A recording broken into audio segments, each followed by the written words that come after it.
College മൈതാനിയിൽ അവിചാരിതമായി helicopter പറന്നിറങ്ങി. കുട്ടികളിലും നാട്ടുകാരിലും ആദ്യം ആശങ്ക, പിന്നെ അത്ഭുതം. കോതമംഗലം ചേലാട് വ്യാഴാഴ്ച ഉച്ചയോടെയായിരുന്നു സംഭവം. വലിയൊരു ശബ്ദവും കൊടുങ്കാറ്റിന്റെ ശക്തിയും. കോളേജ് മൈതാനിയിലേക്ക് ഒരു ഹെലികോപ്റ്റർ പറന്നിറങ്ങുന്നത് കണ്ട് വിദ്യാർത്ഥികളും അധ്യാപകരും നാട്ടുകാരും ഒരുപോലെ ആശങ്കപ്പെട്ടു.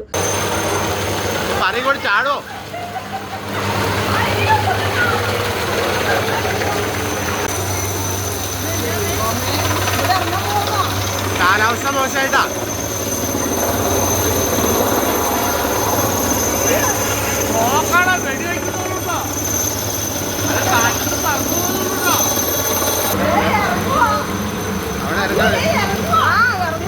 കോസ്റ്റ് ഗാർഡിന്റെ ഹെലികോപ്റ്ററാണെന്ന് തിരിച്ചറിഞ്ഞതോടെ പിന്നെ അത്ഭുതമായി. ചേലാട് ദന്തൽ കോളേജിന്റെ മൈതാനത്ത് വ്യാഴാഴ്ച ഉച്ചയോടെയാണ് ഹെലികോപ്റ്റർ പറന്നിറങ്ങിയത്. കോളേജിന് നേരെ മുകളിൽ ആകാശത്ത് കുറച്ചധികം നേരം വട്ടമിട്ട് പറന്നതിനു ശേഷമായിരുന്നു ലാൻഡിംഗ്. മറ്റേതോ ആവശ്യത്തിനായുള്ള യാത്രയിൽ മോശം കാലാവസ്ഥ മൂലം ഹെലികോപ്റ്റർ ഇറക്കിയതാകാം എന്നാണ് നിഗമനം. എങ്കിലും അവിചാരിതമായി ഒരു ഹെലികോപ്റ്റർ തങ്ങളുടെ കലാലയത്തിൽ എത്തിയതിലെ കൗതുകവും അത്ഭുതവും കുട്ടികളുടെ മുഖത്ത് ഇപ്പോഴും മാറിയിട്ടില്ല.